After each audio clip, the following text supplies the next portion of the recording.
respectfully, to respect others, right? So these are all the qualities where etiquette is required. So there is a lot of difference between, earlier we spoke about the personality development. Now we are talking about etiquette. What is the need for etiquette? Because we are social beings and we are very different from animals. We are rational beings. We think everything, right? So it is very important to have the basic etiquettes in life. It is also called good behavior. It is called manners, right? So that we learn to be respectful towards people. We learn to be obedient to our parents, right? We learn to be punctual to our classrooms. We learn to be, we learn to be open to take feedback from others so that we are able to learn better. Okay. So etiquette is basically because we are social beings. We live a social life. Our lives are linked with others and we live in groups and we live in families. We live in communities. It is very important that we learn how to deal with people, how to talk to people, how to be able to live in this society, how to ask appropriate question, and how to make a conversation, how to communicate with people, how to have good listening skills.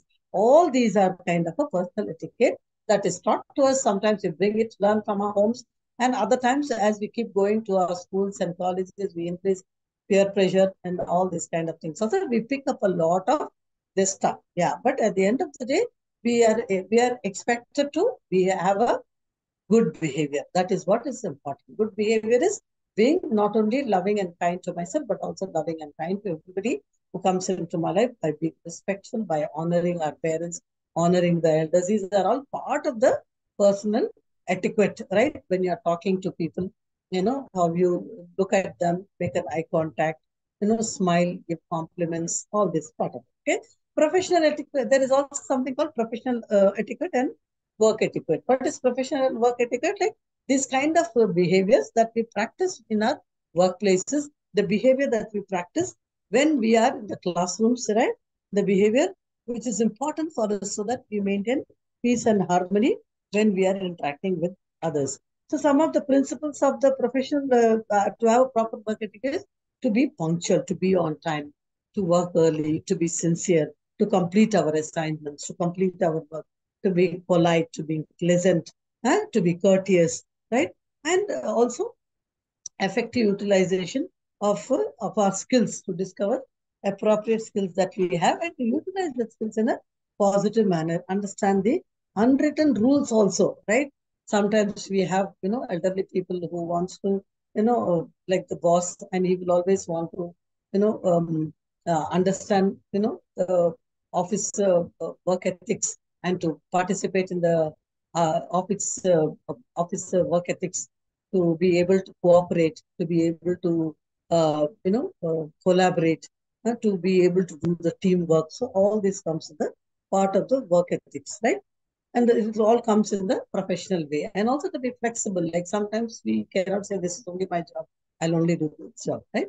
Maybe the work environment demands me to do a little extra or maybe do something different that I have not done before.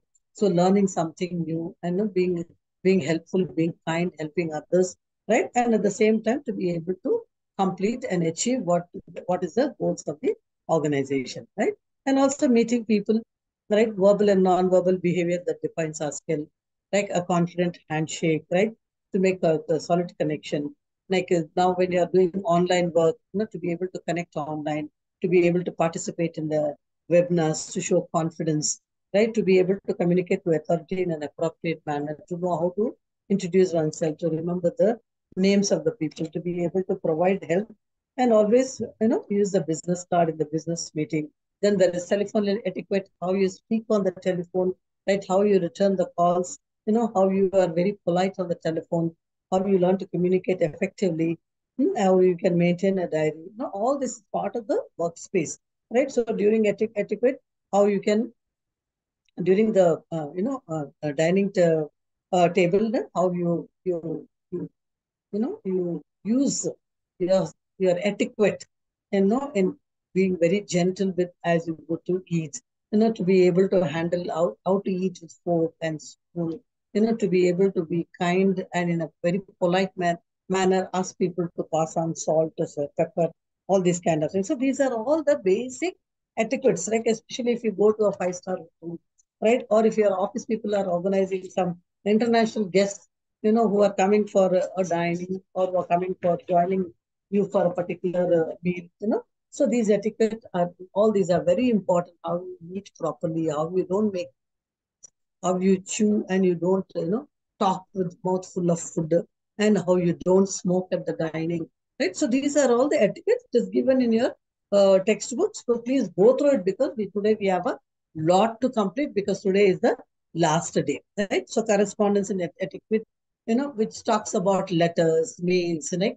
How are you going to communicate? How important it is that how we reply the letters and how prompt we are and how well versed we are in the language, how we address the letter, how we thank the letter, and how we call people by Miss or Mrs. or Srimati or Shri. So all these are also part of the etiquette, right? Then email etiquette, when you write an email, how you are able to write, and then cell phone etiquette at work and all this, okay? So now, so far, we have completed personal development, right? What is personal development and what is etiquette? These two things are different, but that can sometimes also overlap, okay? So you read through the book and you will be able to understand that it is not very difficult, right? It is very easy for you to learn. With that, we complete block 4 and right, we come to block 5. In block 5, we have 3 units which we will complete today. One is a self-analysis, that is unit 13. And unit 14 is a psychological test in life skill training. Remember, we learned about the life skill training. So what are the psychological tests needed for life skill training? And the unit number 15 is the enhancing psychological competence. So what is psychological competence? And we learn how we are able to be psychologically competent. Okay. So now we go to self-analysis, which is a unit 3. It's again a very simple topic, easy to understand. The objective of self-analysis is to understand the meaning of self-analysis, right? And different concepts of Johari window. Okay, the Johari window is one of the concepts that is used for self-analysis. And the third is the outcome of conducting the SWOT analysis.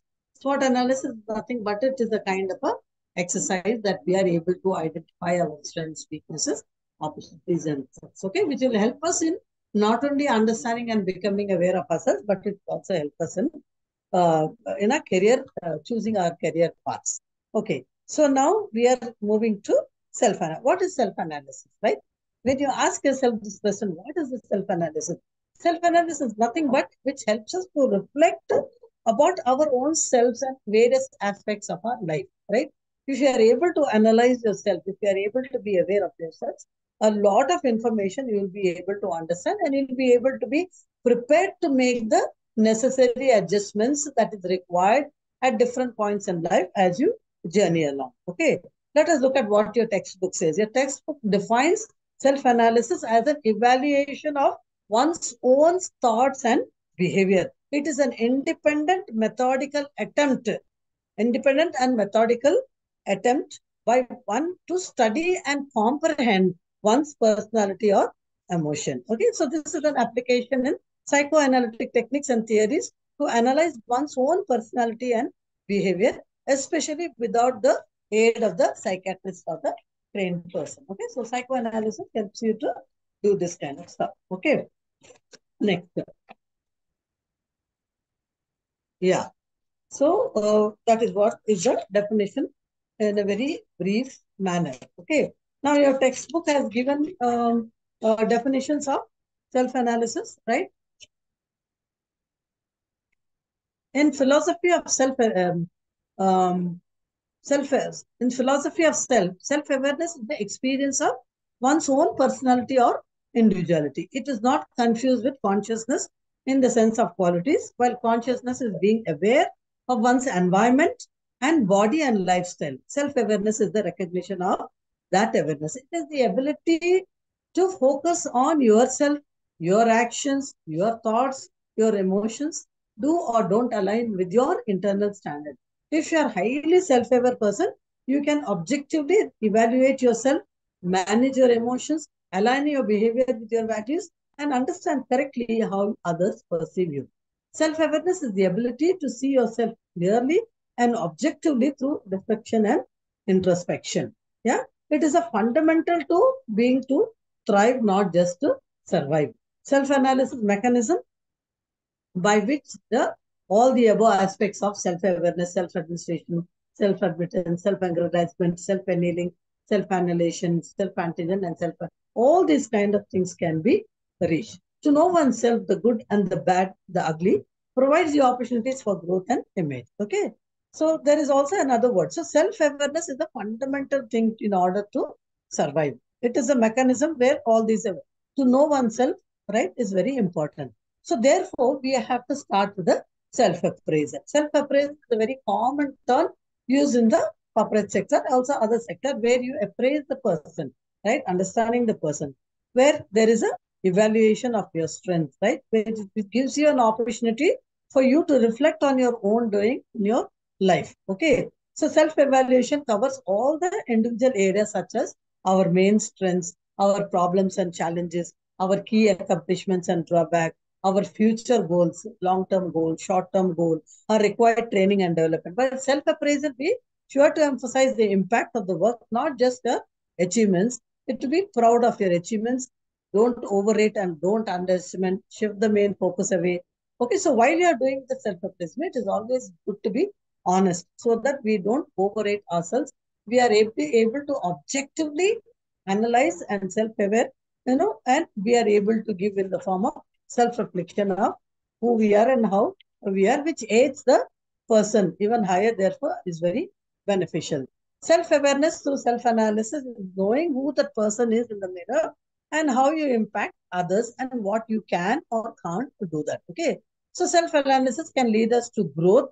It can lead us to make the right choices, but they are not exclusively linear or guaranteed. We can grow without self-analysis.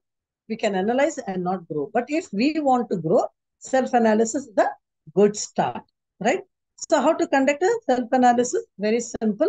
Focus on your habits, focus on your goals, your competencies, and general performances. Take time to review, make personal notes about it, right? Which will help you to write an accurate self-evaluation of your performance. Write down all the accomplishments that you have amassed. Generally, if you work in the corporate sectors or other sectors too, sometimes they give you a self-appraisal form which helps you to fill, right? Where you not only analyze yourself, but you also analyze others. You analyze your work, you analyze your contribution, you analyze your achievement and all. What is important is we need to be very aware of who we are and to be able to attempt it in a honest manner. Okay, so that's all about it, self-analysis. Now we move on to another way in how we can understand ourselves, right? Because we are social beings, we can't just grow all by being by ourselves, by doing individual things. We need other people, right? We need people around us because we live in families, societies, and as a social beings. Okay, so one of the useful techniques that can help us to identify blind spots in our life, like that some areas that we are not aware, right? So we have a beautiful concept here called the Johari window, right? So Johari window, why we need the Johari window? Because we are often unaware of how others perceives us, how we present ourselves to others, and how well we know ourselves. Since all of us, we have this kind of thing that we may know about ourselves a little bit, but we do not know some things that we do not know that we have. Sometimes others may observe us, they may perceive us, and they may help us to identify ourselves and let us know. Sometimes we know something about ourselves, right? And others do not know. Others know something about ourselves and we do not know, right? Sometimes we don't know and others also. So Johari window is a concept. Very beautiful model is given in your textbook. Okay, so you have this Johari model, which is a useful tool which helps you improve self-awareness and mutual understanding between individuals within a group setting, right? So this model is based on two ideas. One is the trust that can be acquired by revealing information about ourselves to others and learning about ourselves from the feedbacks that is given to us. Okay, so you look at the model of Johari window that is given uh, in your textbook. It's very nicely given. You have a 4 square, right? In the first square is open, right, which is known to yourself, right?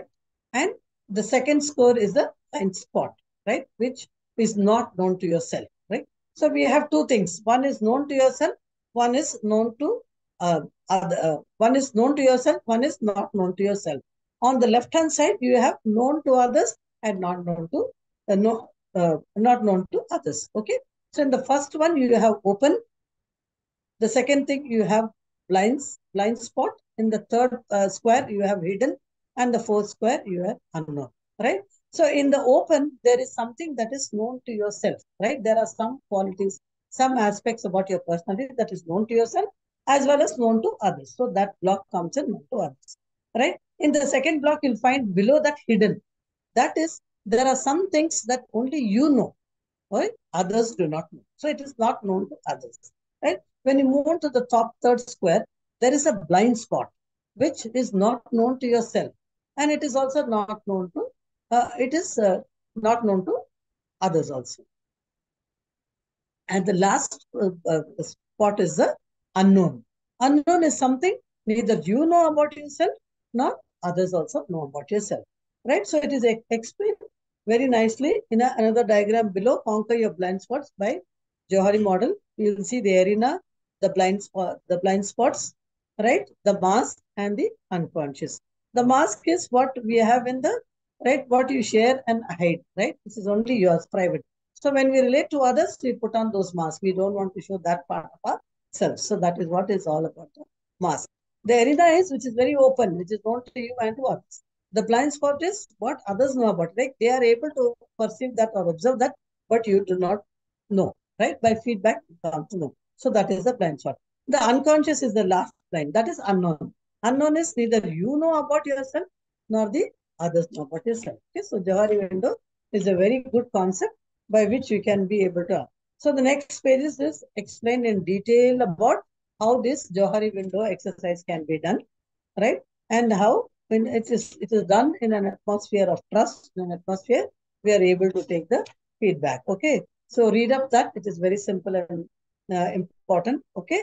And how the impact and the effectiveness of this concept is, it helps in the cordial relationships, it improves the communication, it helps us to monitor ourselves, right? And then the third one, we have one other way that we can know ourselves is the multi-dimensional model of million Becker quiz, right? So as we move into what might be called as the postmodern society, a shift. So there is a shift from the Johari window type to another dynamic model. So what is the dynamic model? It is just an expansion of the Johari model, which you can see like how the modern world moved beyond the two dimension by introducing the dimension of the internal world and the external world in the new Johari window. This enables us to form a new metaphor, the storm window, which helps us to separate the outside world from the inside. It offers a layer of air, a cushion or a buffer between the two variable conditions of the internal world, right? So thermostatically controlled atmosphere, controlled temperature, no precipitation, controlled lighting. The new Johari window suggests that we similarly set up conditions in our interpersonal relationships so that we are buffered by the external realities, right? So people with whom we internally profoundly influence us, we are not totally influenced by the exigency of these relations. We have a capacity to interpret, distort, and even ignore the messages being delivered intentionally, unintentionally by another person. We also deliver messages to other people that can come from the window, we present from the outside world and the window we create inside our world. Okay, thus the new Johari window has a double panes representing both internal, external worlds in which we live. So if you look at it, it is very clearly given. You see the quadrant 1 open to self, quadrant 2 opaque self, right? And quadrant 3 protected self, and quadrant 4 unknown self. Okay, so the double pane Johari window model suggests several powerful implications regarding personal assumptions about internal and external sources of control, particularly with regard to interpersonal perception and relationships. The interpersonal model also suggests that there are many ways in view of interpersonal relationship. We can focus on the external pain or look deeply into the dynamics of the interior life of each participant in an interpersonal relationship. Okay, so some of the principles that change offered by the look with regard to original model are a change in any one quadrant will affect all the other quadrants. This is the new concept. It takes energy to hide, deny, or blind the behavior that is involved in interaction. The threats to decrease awareness, mutual trust to increase awareness. Forced awareness exposure is undesirable and usually ineffective. Interpersonal Learning means a change has taken place in the quadrant one is larger than one or more than the other quadrant that are growth is smaller. Working with others is facilitated by a large enough area freely, actively. It means more of the resource skills the person involved can be applied to the task at hand. The smaller the first quadrant, the poorer the communication. There is a universal curiosity about the unknown area, but that is held in check by the custom social training and diverse spheres. Sensitivity meaning appreciating the covert aspects of behavior in quadrant 2, 3, and 4 and respecting the desires of others to keep them so. Learning about group processes as they are being experienced helps to increase awareness, that is the enlargement of the quadrant one, for the group as a whole as well as the members. The value system of a group and its membership may be noted in ways unknown to life and unknown in life of group are confronted. Okay, so next we move on to SWOT analysis. SWOT analysis, as I told you, is a very useful technique, right, which can help us to gain a lot of insight about ourselves, our strengths, our weaknesses, right, and our challenges and all that. Okay, so SWOT analysis was first divided as a business tool in the 60s, right, by business icons like Edmund P. Leonard, C. Rowland, Christian Kenneth, Andrew Williams, and William D. Good. In 82, hence, took one step further, constructing 2 into 2 to make a plot out of the answers to 4 key questions for easy comparisons. Strength and weaknesses were across the top, and opportunities and threats at the bottom row. This remains the most common effective. The goal of SWOT analysis is to evaluate the past, present, and the future for a concerned goal. We can start with the recommended questions below and then focus on setting up the actionable plan. SWOT can help people with their personal development to become the best version of themselves. A personal SWOT analysis can help individual pursue his or her goal. It provides insight based on his or her personality, strengths and weaknesses, what challenges he or she sees at, and what opportunities the person has for him in the future or her.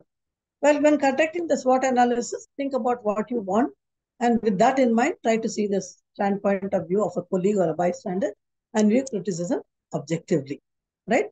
So all the details is given about the SWOT analysis, the SWOT questions that one needs to ask yourself, right? So you go through it. It is very simple, right? We use it in the counseling scenario also, especially whenever young people are a little confused. We do it maybe when they are in class 10, right? When they come out and they want to choose some subject, right?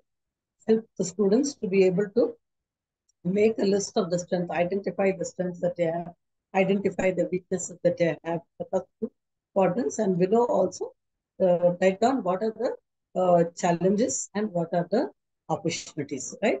So, if you are able to list out the strengths in a detailed manner, this will give you confidence and understanding about what you have in yourself, right? Which can direct you to the choosing the right path in your life, the strength that could align to the particular career, the strength that could align to the kind of academics that you can pick up, the kind of optional subjects that you can pick up. Okay, the strength and weaknesses. Right? What are your general weaknesses?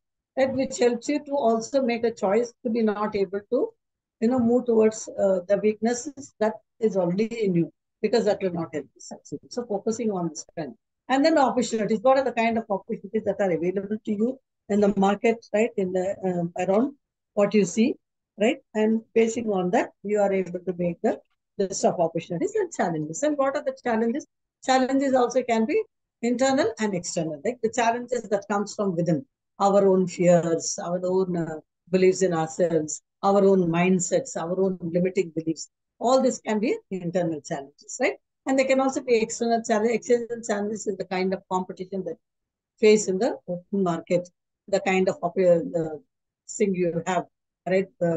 People, large number of people applying for the same posts or writing, lakhs of people writing for NEET and lakhs of people writing. So all these are kind of external challenges. So once you are able to analyze, once you are able to understand your strengths, understand your weaknesses, right, and understand what is your, threats and challenges, you are able to move towards able to make a proper decision to be not only able to choose your subject, and sometimes you can move towards the career that you're most fond of, which could align with your personality, align with your skills, align with your strength.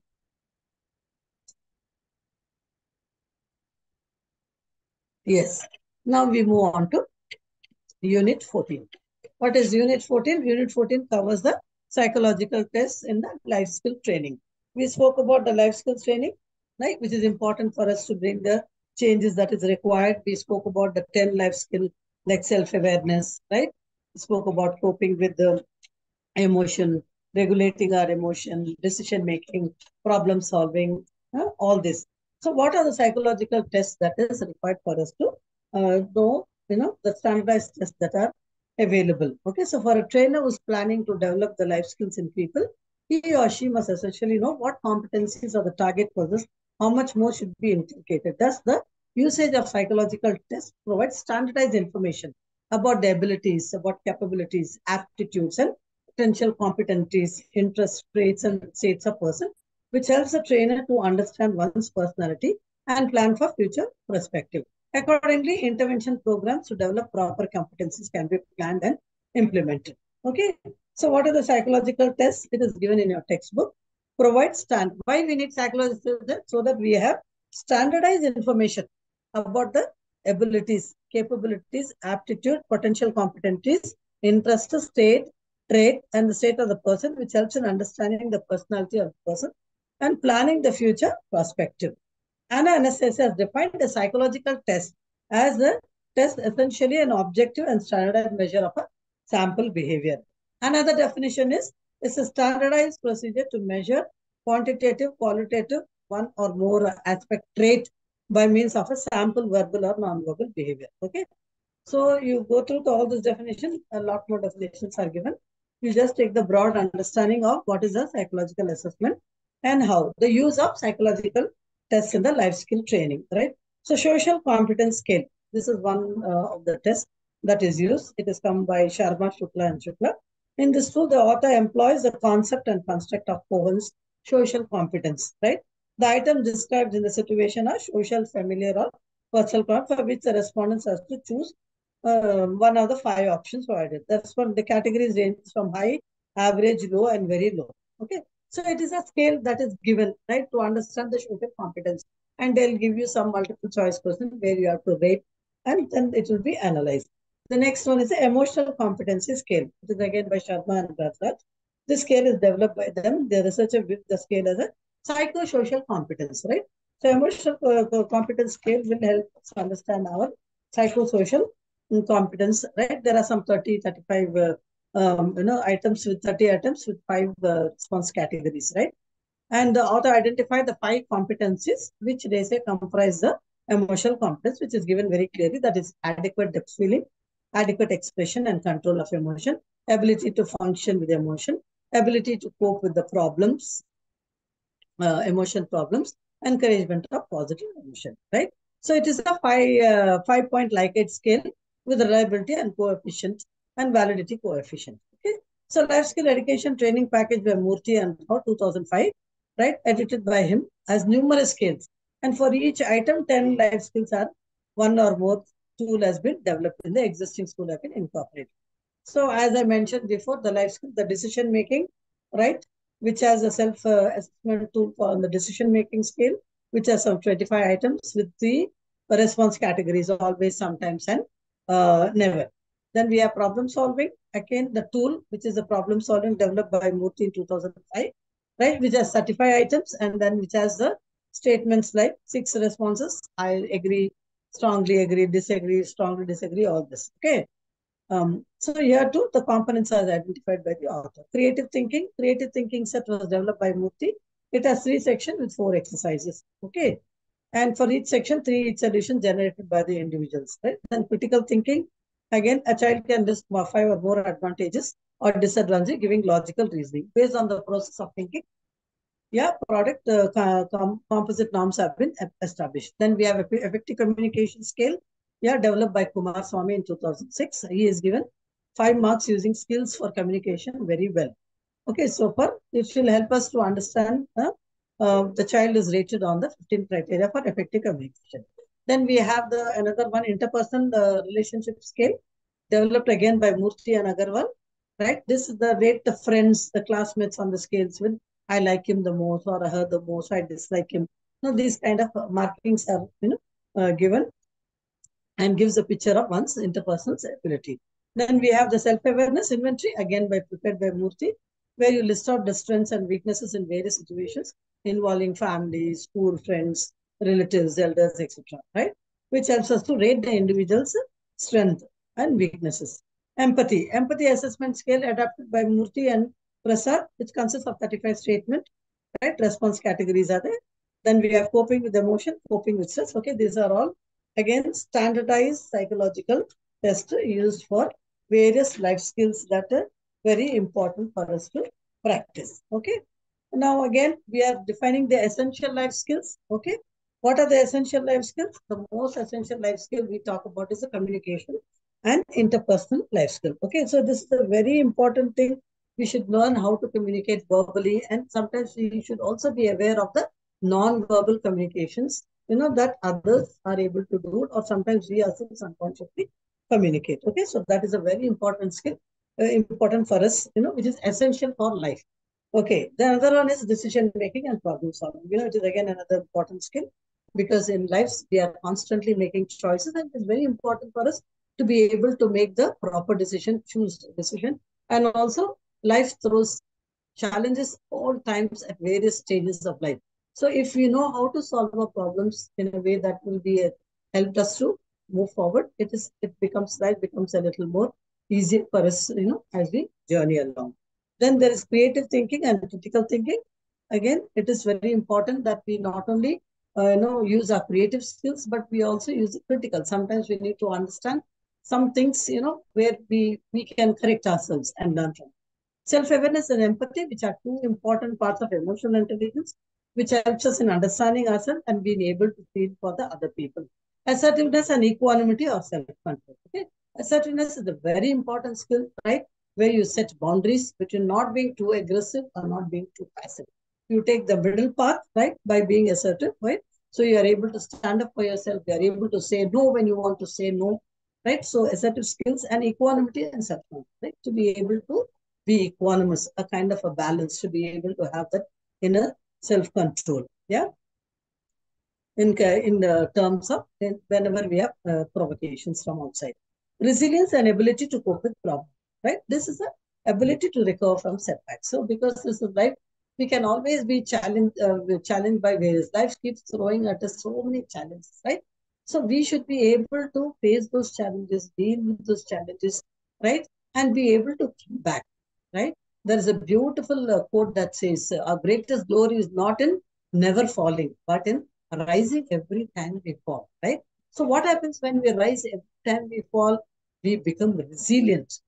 Our capacity to endure pain, our capacity to face challenges increases. Okay, so these all comes under the life skill. Now, personal skills, right? Beside the mentioned skill, the essential life skill to maintain healthy body and mind. These skills include the World Health Organizations that talks about resilience, self-control, and self-awareness, right? So learning about anger and stress, recognizing what may be the trigger in ourselves and others, what symptoms are, and how do we control and manage such emotion, can enhance the quality of our lives, right? And many people battle with low self-esteem and confidence, which can also cause stress and prevent them from reaching their high potential. So parenting a venue of life skill nourishment. Life skills are often taught on the domain of parenting, either indirectly through observation and experience of the child, or directly in the purpose of the teaching a specific skill. Educating a person in the skills for dealing with pregnancy and parenting can also coincide with additional life skill development and for the child to enable the parents to guide the children in adulthood. Okay, so let's move towards tools for assessment and self-training programs.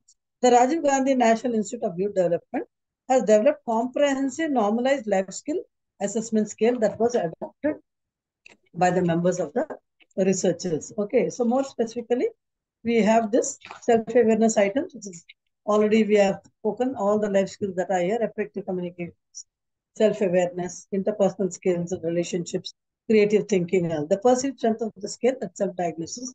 Yeah. So diagnostic rating to evaluate the impact of the training program that runs for training purposes.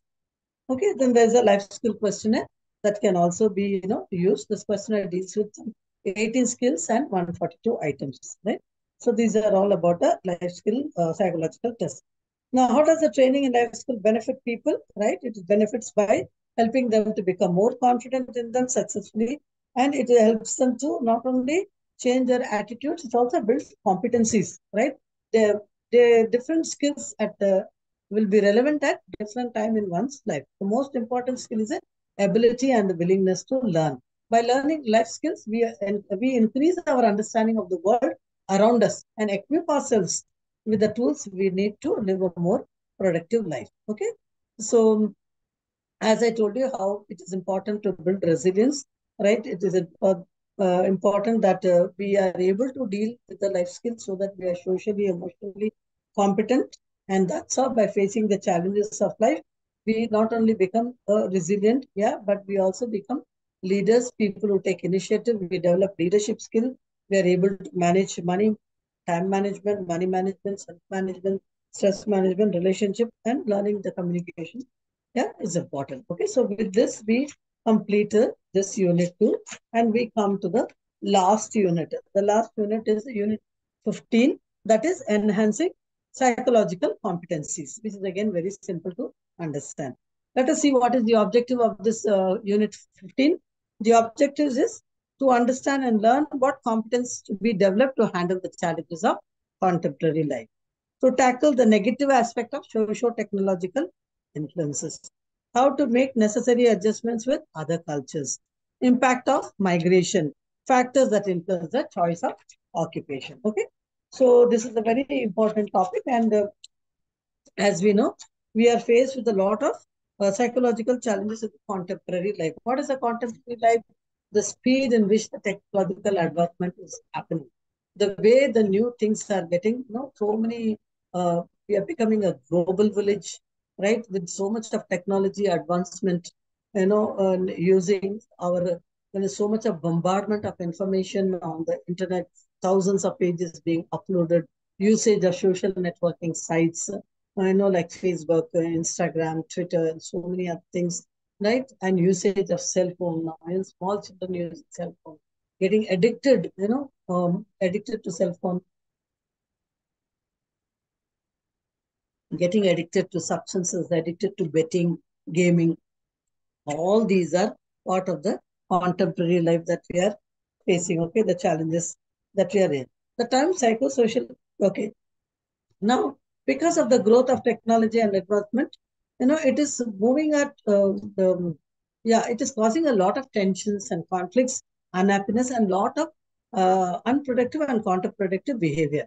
Right? Even though communication facilities have increased, people seem to understand less at each other. You see how families using so much of cell phones, right? Even at the dining, even they are eating together, right? And not communicating with each other, right? Because of the usage of too much of cell phone, right? Then there's poverty, and there is also, along with this also comes loneliness, isolation, alienation, right? Not able to, and suffering with the fears, anxiety, adjustment issues, a kind of helplessness, right? Because we are feeling more, even though we are living together, but we are still isolated because we are so caught up with our own, cell phone, caught up with our own achievements, caught up with our technology, wanting to learn, wanting to buy, consumerism, consumeristic attitude, individualistic attitude, right? So all this is leading to a condition of alienation and meaninglessness. Okay, so that is why it is important for us to have a under importance to be very psychologically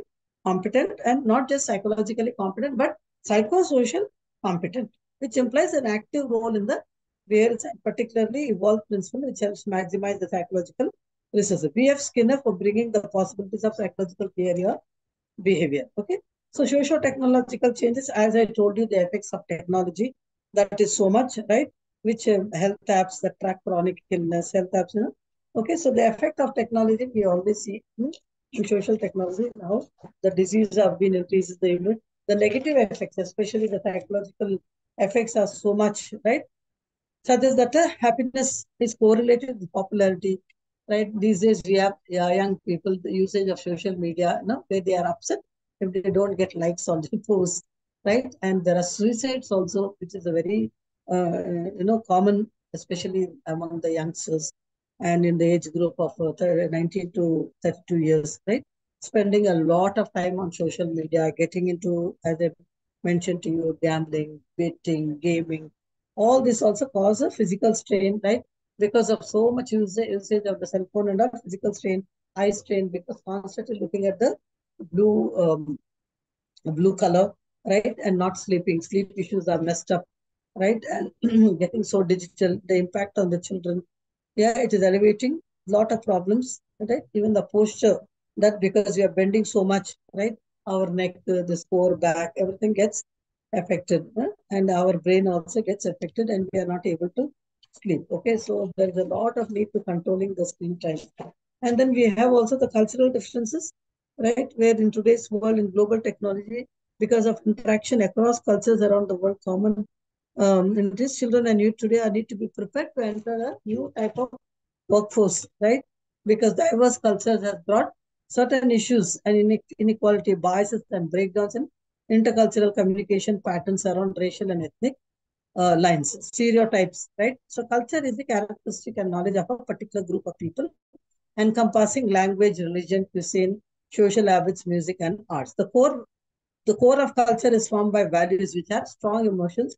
Many values remain unconscious. They can only be inferred from the way people act under various circumstances. So they change over time because of outside influences, following their own logic, and they cannot be changed according to anyone's plan. People are also sensitive to violation of values. Since more number of people are moving away from the native and settling in different places for various reasons, one has to be careful in interacting. Also, it is becoming a challenge when they go and settle abroad or they move migrate, so they have to adapt and become flexible, right? So what are the tips that can build cultural competence, right? Increasing cultural and global knowledge. So it is very important that we need to understand, especially in terms of refugees and migrants when they migrate and when they come to another place. It's very important that they understand. Alder's approach to managing cultural diversity, he has put a few points like parochial, ethnocentric, and synergistic. What are those? Paracle is to ignore differences of the beliefs that ours is the only way, right? So that we don't become too fixed in our mindset, saying that what I think, what I believe, what my culture said, that only is correct. Right? We should learn to also be open to be able to appreciate another's values and the set of our culture. Ethnocentric, it's a diversity that goes extent of meaning cultural. Synergistic, it is an approach that our way and their way differ, but neither inherently superior or the other. And we learn to manage the cultural differences by accommodating everybody's culture in a way that can help us to reduce the negativity. Understanding different communication style. Here again, we have people from different cultures use different communication style. Understanding them will help us to ease frustration and promote understanding. There are 5 communications for the new cultures are given. They are the linear versus circular, direct versus indirect, detached versus attached, concrete versus abstract. Okay. So linear is to get straight to the point, right? Circular discussions involve telling stories around the main point, right? Divert versus indirect is direct statements are made directly to people involved. Indirect is made through suggestion implication. Detached versus attached. Attached communication made with feeling and emotion. Detached communication favors objective. Concrete versus abstract assumes that issues will be better understood using stories, allegories. It focuses on specific. Okay. In addition to effective communication listening, so that is the active listening skills, right? Which is very important that you should listen to the total meaning, focusing and understanding not just to the words, but also to the feelings and what the person intended to say. Empathy, as we already learned about it so much, right? Empathy to be able to understand another person's point of view, another points of feeling, to feel with the other person and going beyond the tolerance. What is going the tolerating different cultures to step in the right direction. Okay, then we have migration. Geography, migration is nothing but different types of migration that keeps taking place, such as counter urbanization, emigration, immigration. Okay, so geography, mobility, um, immigration, as you know, is leaving the country. External migration is leaving from one state to another state. Okay, internal migration is that we move around, within the rural urban migration. Yeah, geographic mobility is a process of social change where individuals move from one cultural setting to another cultural setting, right? So globalization, multinational companies have contributed to people coming from other places to work in the urbanized sector. Or assimilation is a process wherein a new country immigrants group are encouraged through social and cultural practices, and political mechanism. The most commonly understood form of assimilation is the cultural assimilation. Here, the minority groups are expected to adapt to the everyday situation. Then the impact we have positive impact and negative impact of the migration. Positive impact is that we are getting so much unemployment is reduced and people are getting better jobs and all that stuff. Negative employment is too much large population can cause congestion. In the city gets congested. There's a problem for people to stay and the expenses going high. There are advantages, disadvantages, elevating prejudice and okay. So you go through all this. It's a very simple, and then we come to occupational choice. Yeah, that factors that affect occupational choice, which is the economic factors, education, the psychological factors, and sociological factors, right? All these factors impact the occupations that one chooses, right? So the economic cycle helps to determine the number of people and the nature of employment opportunities. The education that influences and open doors for us. The psychological factors that helps us to determine to extent one perceives the need and aspects are suppresses them, and the sociological factors, right? Competencies for uh, better occupational choices. What are those? They are given the examples here, right? For personal developmental skill, all the life skills have come into this. One is communication, interpersonal skills, problem solving, self-confidence, adaptability, integrity, work ethic, and leadership. Okay, so all these are things which will make the person, not only development but also more competent. Okay, so you read the details because all the life skills are especially very important, especially when you are talking about communication, talking about self-awareness, talking about coping with emotions, talking about problem solving, decision making, okay, leadership skills and all. So all this. So with this, we close the unit 15, and then you have a summary here, and then you have check your progress. The model answers are given. So please go through your model answers. Then there is also a glossary. There is also further reading that is given. Okay. So once you are able to go through all this, you'll be able to understand what exactly is psychological competency in a broad sense. And also, as you keep reading, you will develop a better understanding. So please go through the books, right? Reading is very important, very essential. Okay, because some of the things you can even, make you reflect about your own self. It helps you to build your own personality too, especially when you are talking about self-awareness, especially the one of the important thing that is spoken is self-analysis, like how you learn to analyze yourself, right, as to what is in you. Even simple thing like SWOT analysis, right, understanding your strength, making a list of the strength to be able to know these are my strengths, which gives you the boost, which gives you the confidence, which helps you to build the proper self-esteem. Okay, and which will also help you to guide you in your career path, guide you in the way that you would want to move towards the career that you desire. Yeah. And it will also give you a very comprehensive understanding so that I don't get carried away by what everybody else is doing. Everybody is running towards this particular career. This career gives more money, that career gives more. So it is got nothing to do with what gives us more. What is important is whether I am able to accomplish, whether I am able to bring out my potentialities, my capacities, and to be able to divert in a way that is, building me, that is giving me the sense of fulfillment, sense of happiness, right? So that when I'm in the right job, doing the right thing, I'm happier. When I'm happier, I'm more productive. When I'm more productive, I'm able to succeed. When I'm able to succeed, everybody is happier. That is why you see a lot of companies do a lot of psychometric tests, a lot of the psychological tests, psychological competencies to be able to understand psychosocial competencies, whether this person will fit the bill, whether this person will be able to, you know, be able to adjust with this job, whether you'll be able to bring growth, right? So all this is becomes very psychological test, psychological competencies and psychological competencies. All these aspects become extremely important. Okay, students. So with this, I complete my units, right? 13, 14, and 15. So all the very best to you, and I'm sure it is not very difficult to understand. You will be able to understand it clearly as you read through the books, as you keep checking your progress, as you try answering all the fill in the blanks, multiple choice, and your model question. See, your book also has, at the end of it, I just saw there are also some model questions given, right? So you can just look at the model questions too. When you see the model questions given, right, and very nicely, you'll be able to try to attempt the model question so that you will be able to understand that whether you are competent enough, right? Yeah, so all the very best to you. With this, I complete my topic, especially this paper for psychological competencies. Yeah, the lecture paper. Thank you very much. Obviously, I appreciate and thank all of you, and especially for the um, people who set up this online provision for me. Thank you very much, and God bless you. Have a restful Sunday. Thank you.